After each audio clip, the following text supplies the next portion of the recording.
Hello, fans and friends, and welcome to another Impractopia, that People, Places, Things Caribbean show. My name is Kimja, and I'm so happy to be here with you today. This is our 12th episode, and what a good way to celebrate it by having a comedian on to talk about his story and throw some laughs in between. But I must say that this interview is going to take you so much further than just his comedy. What he has been through and what he's overcoming is powerful, and I'm glad that he shared that with me. Also on the show is our usual Ode to the Caribbean quote, this time by Paul Keynes Douglas. And we will end the show with our announcements for December's show lineup. It's going to be different, and I know that you'll want to stick around for that. Having said that, let's get the show on the road. Oh yeah, it's about that time. Pride, culture, Caribbean people. Woo! Oh yeah, Impractopia, Impractopia, Impractopia, Impractopia. Before we go any further, let me say that 12 episodes is a big deal. I'm so proud of what we've been able to do with Impractopia.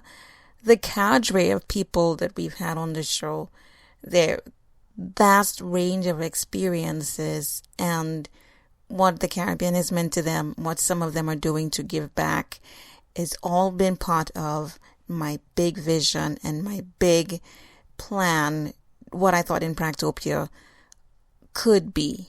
And I think it's safe to say that we're on the path to realizing the mission. And with you listening, sharing it hopefully, and the kind of engagement I'm beginning to get from people, it's all very encouraging. So much so that in 2015, new things are coming on. People are getting more excited about it, and the guest lineup is just getting, oh my goodness, so good. So I want to say that having a dream, having a vision is all worth it. It just takes time, planning, and never losing that conviction. So I hope I've inspired somebody today. Oh, and also, we've made some changes again to the website. It's all about this engagement thing I keep hearing about, and you constantly have to improve. So I'm working on it, and we've put in an opinion poll. It's a good one. You like it. It covers different subject areas. There are two polls. The one on the home page is different to the one on the post pages. So you can actually do two things at once. Listen to the podcast while you enjoy the polls and sharing your opinions. Also, I've decided to open up myself a little bit more. I am so much more than just a host on a podcast. I feel very strongly about the Caribbean and what part I can play in its continued positive development. So I've added Kim's Impractopia to the website, and there are two things that I'm working on. One is yoga teacher training, so I can share that with the Caribbean down the line, and also my schools project. You know, it just sucks in my world that kids don't have enough access to after school activities, sporting events that can really bring out their talents. So I'm actually working on helping schools to improve their sports program, and I've started with jump rope clubs in schools. Hopefully we will get that started in January or February. The groundwork is already been laid out. So these are the two things I'm working on. There's going to be more information about it on the website and how you can also help keep those two projects going. Yoga teacher training and after-school programs in schools for the Caribbean. Impractopia is available on the website www.impractopia.com. It's also available on iTunes and Stitcher Radio. You can also find us on Twitter at Impractopia and on Facebook, facebook.com/Impractopia. We'd love for you to follow us and friend us, send us comments. Just let us know that you're liking what comes every week and that you're learning about the Caribbean in a totally different way. I'd love to hear that, making us have a big head. It never hurts. My very special guest is Mr. Lindon Fatman George, first comedian out of Grenada to make it out on the international scene. The conversation that we had is powerful in so many ways. He talks about how he started as a comedian, what his vision was, what he wanted to do, what he's experienced, and what caused a setback for him when he suffered a stroke in 2013. He's a very young man. Just listening to him made me realize that life is so precious. It's fleeting, and he realizes that as well. So I give you Mr. Lindon Fatman George talking with me on Impractopia. I never wanted to be a comedian, right? My biggest brother is the guy by the name of Lindon George. He's the producer, the owner of a paper called the Barnacle newspaper, right? Mm-hmm. When I used to go to school, I should let you know that I went to a school in Grenada called the Boca Secondary School. I wanted to be like my big brother, which he's a journalist. So I wanted to be a journalist as well, right? Uh-huh. But then I was in school in Grenada. They had a thing called Festival of the Arts, right? Mm-hmm. And my late principal, he was named Victor Antoine. He passed away, may God be with his soul. And he actually asked me to be a part of the team for the stand-up comedy thing. And there were three guys who I was working together with. One guy named Dwight Mary, Chris Riggs, and another one called Marcus Christopher. And I was working with them, getting them ready for the Festival of the Arts. It's a government competition in the ministry within the Ministry of Education, right? Mm-hmm. So we were doing that, and on just before, about a day or two before the actual competition, some of the guys pulled out. Uh-huh. So we had to find somebody else to replace them, And then he said, "Well, Fatman, I think you're the best person to go." So like me, I can't do that, boy. Go in front of a crowd of people and I stand up for half an hour giving jokes. Yeah. That ain't easy, you know what I mean?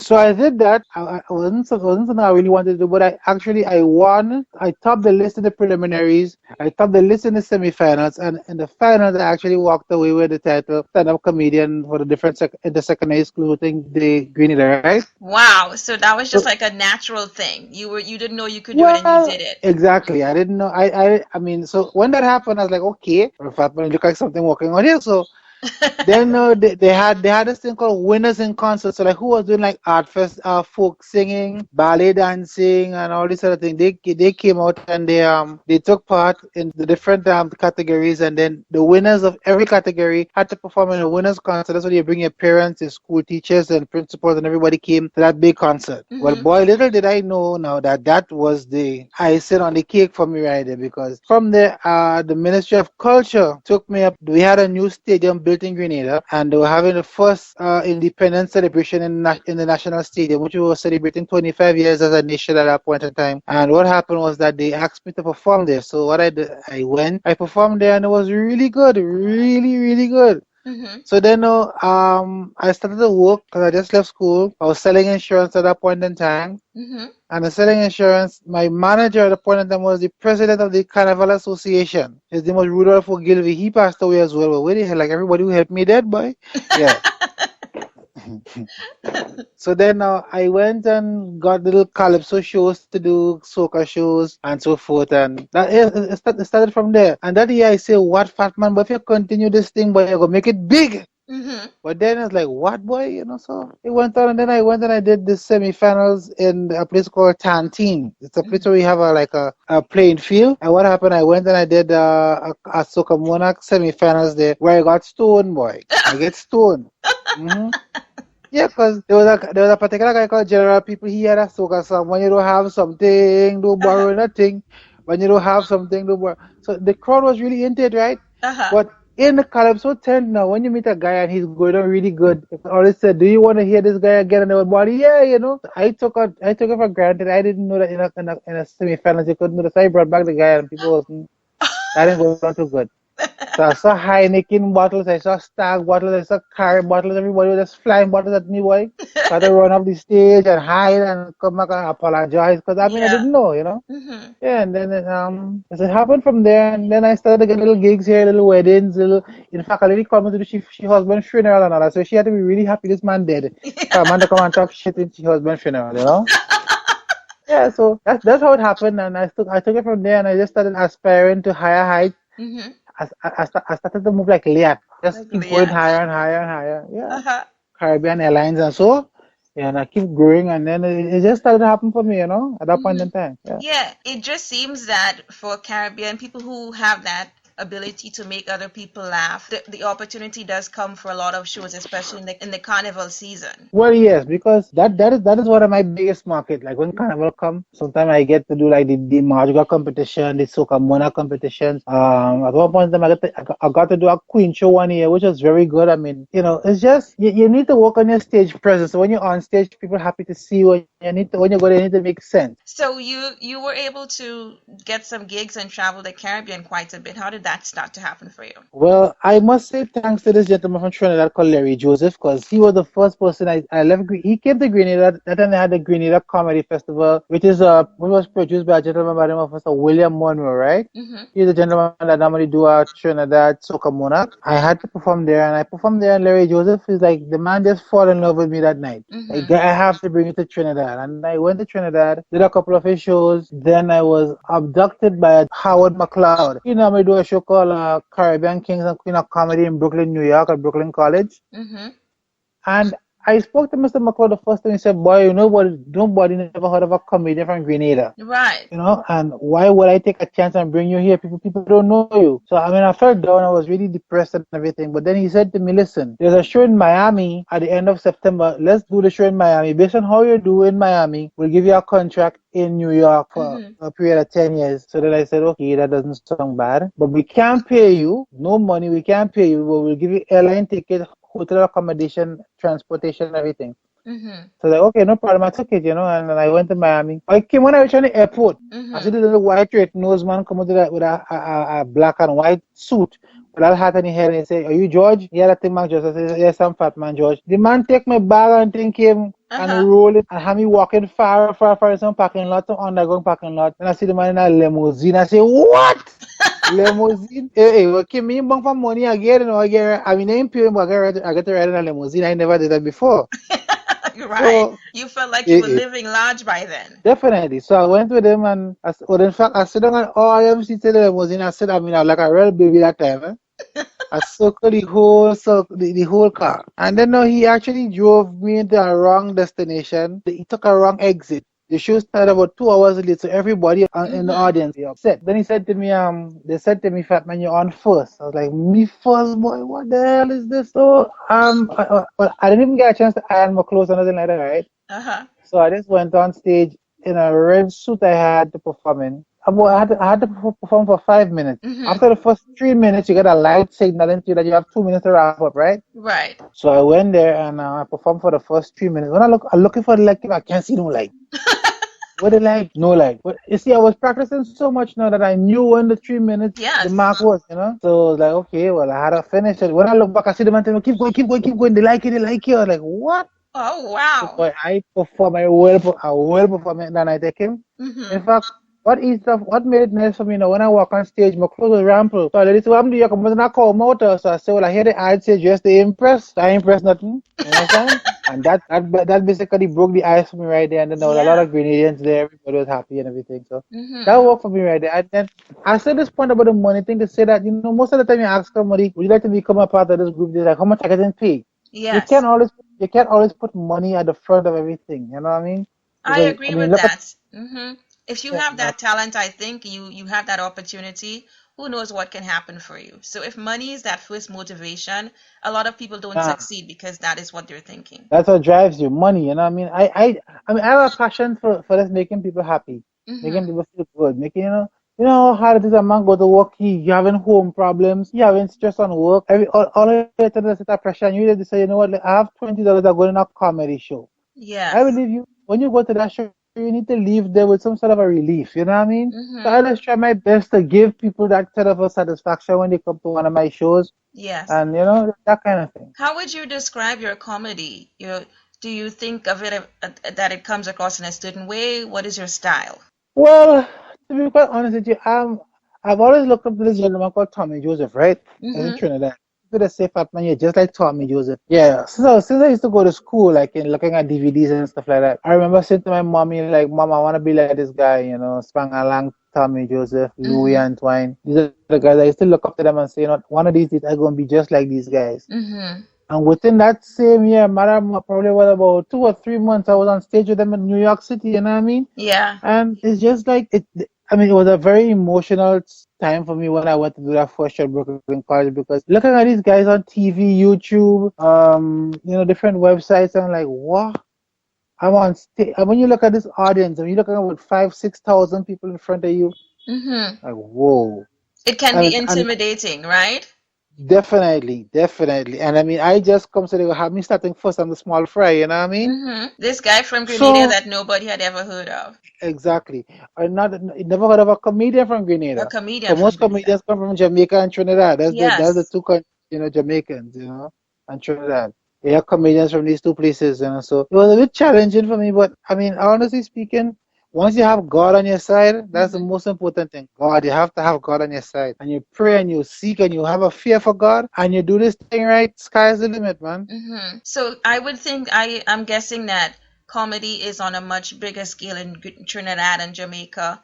Do you know, are there any comedy clubs where people actually perform on a regular basis? Because in the States, there are a lot of comedy clubs around the place. Did you have that experience in Trinidad? No, no, no. Normally, when you go to Trinidad, that is not comedy clubs. Guys don't perform in clubs in Trinidad just like that. Mm-hmm. You have the stadium or the Oval, wherever it is. These are some of the places you go to get comedy. Yeah. You know?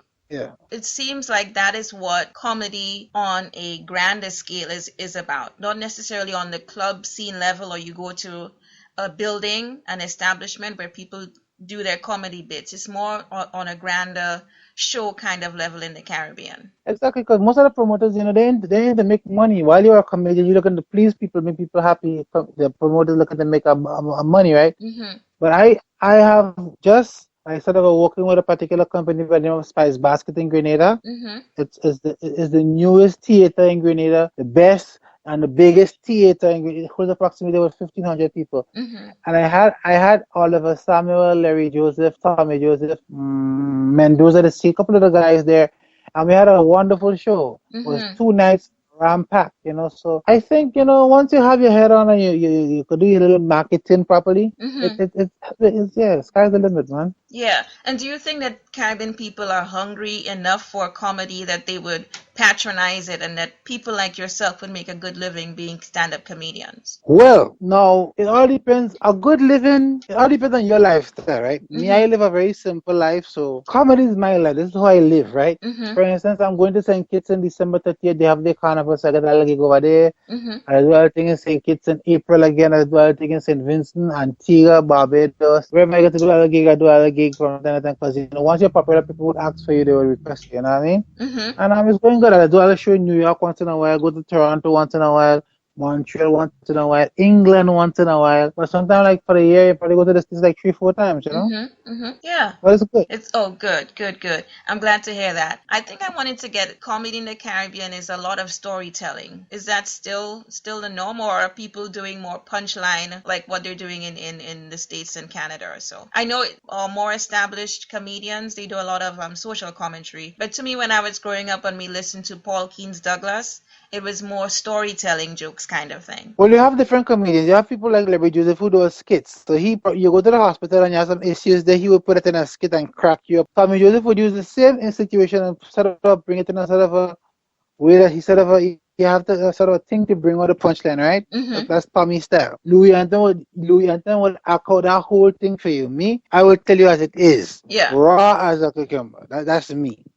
I oftentimes use like more real life situation. A woman honey she husband cheating on his wife, that kind of thing. Mm-hmm. That's my kind of thing. A child catches mother and father having sex and the kind of stuff she would say and do the kind of thing. That is my sort of a content and my sort of a comedy. Mm-hmm. But I always try to leave a positive message, so I always go with a team. So if the night I'm talking about women and how they've been treated, men have no respect for women, that's my topic for the whole night. Mm-hmm. Or sometimes you might use like 3 different like teams, Yeah. like infidelity, immorality, that kind of thing. So basically, when you leave there, you have something to think about, Yeah. Yeah. there is that aspect of making it light and people can laugh and relax, like you say, that Exactly. you have that release outlet. But then, of course, Yeah. you're still sending a message that, hey, we're laughing, but then these are serious issues at the same time. Exactly. Exactly.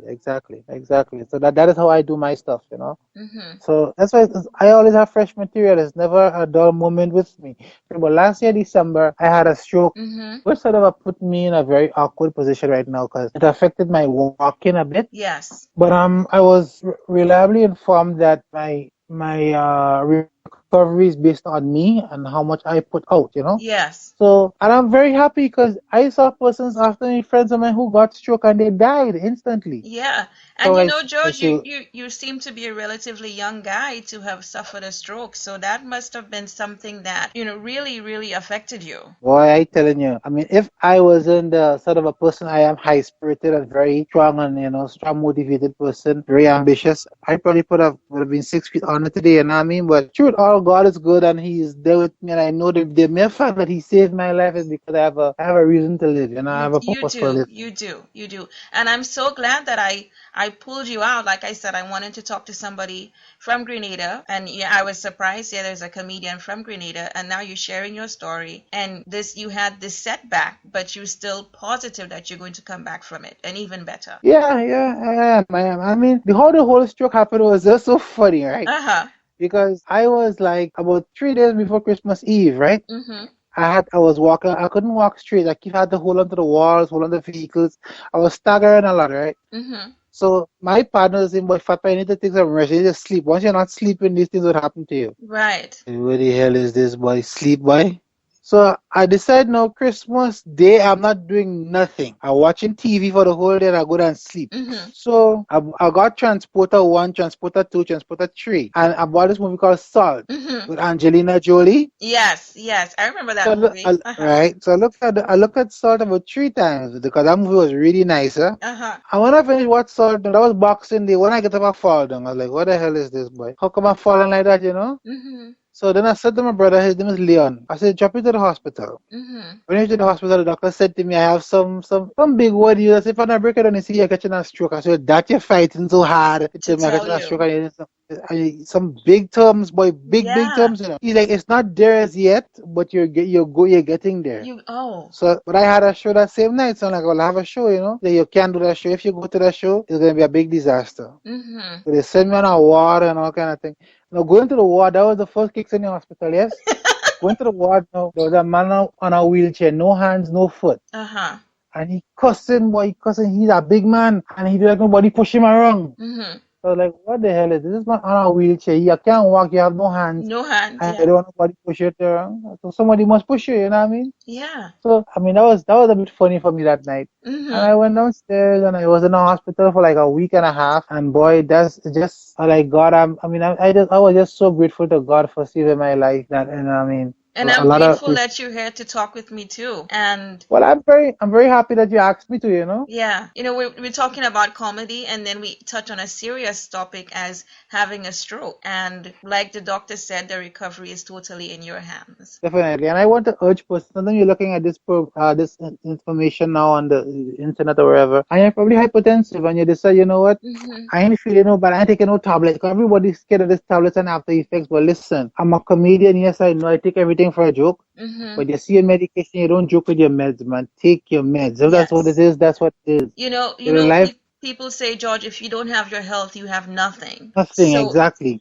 even if you have that ability, you can make people laugh from here until next week, and you're not taking care of yourself, then that's a big disappointment for all of us. Exactly. So I want to urge you out there, if you're listening to us, remember Fatman George said this, take your meds. Take your Don't meds. don't feel well. I'm okay. I don't feel sick. No, it's not feeling. You see, high blood pressure. These other things is like a bomb and it's like a thief in the night. Sometimes you're just there and it's a secret. It's a silent killer. That's what they call it, right? Yeah. Yes. You need to take care care of yourself. Have you changed your diet at all or anything? Well, to be quite honest, I think the doctor said to me, thing like ice cream and barbecue chicken and this kind of thing, you should only eat it on your birthday, right?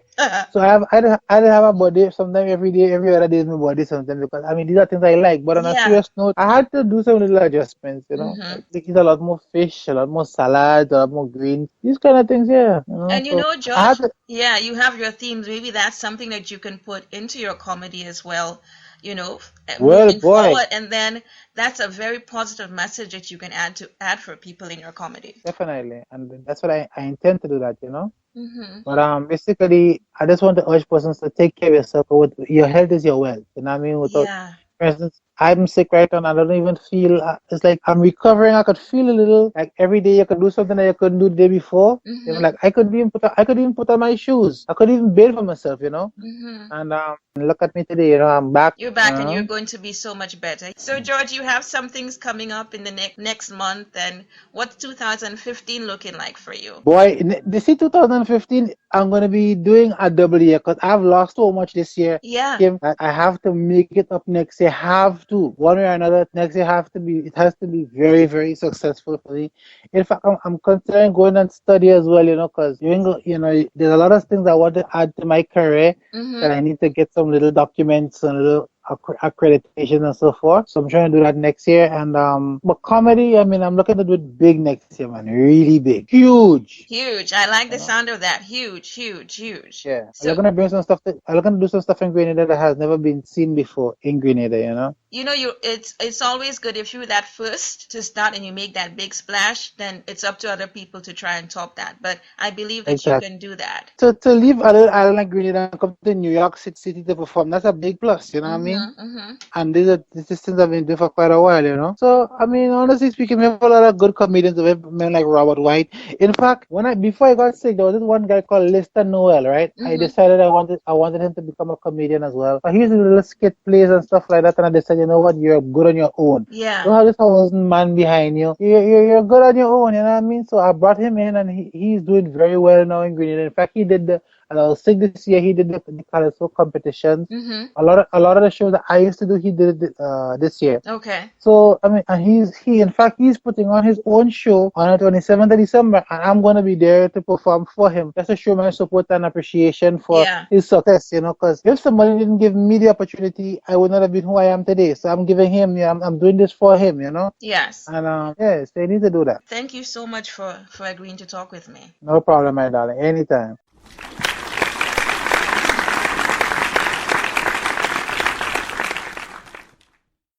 I'm still feeling honored that Fatman George spoke to me, that he shared so much with me. He didn't have to, but he did, and I'm forever in his debt for that. And I kept calling him George. He said it was okay. I don't know why. Lyndon or Fatman just was not in my mindset at all. And I want to say thank you again, Lindon Fatman George, for talking with me and for giving me a pass by calling you George. Our Ode to the Caribbean quote is from oral performer and author Mr. Paul Keynes Douglas, who says, "We have to have people who insist on standards within their art form. I'm not going to change to suit people. I know what I am selling. I know what I am about. I'm not interested if it's 500 or 10,000. I'm interested in knowing what I do touch people. You never know who you are touching. That's your role, not to make $1 million or sell 1,000 tickets." Thank you, Mr. Douglas. Thank you so much about being true to your art form. Well, that's our show for this week. Next week is our first in a 2-part series on Caribbean Christmas traditions. And for this first one, we're talking about scary Caribbean Christmas traditions. You're going to love that one. My name is Kim Jha. I'm so glad to bring to you in Practopia. Remember to follow us on Twitter and like us on Facebook. And I'll be right here next time in Practopia.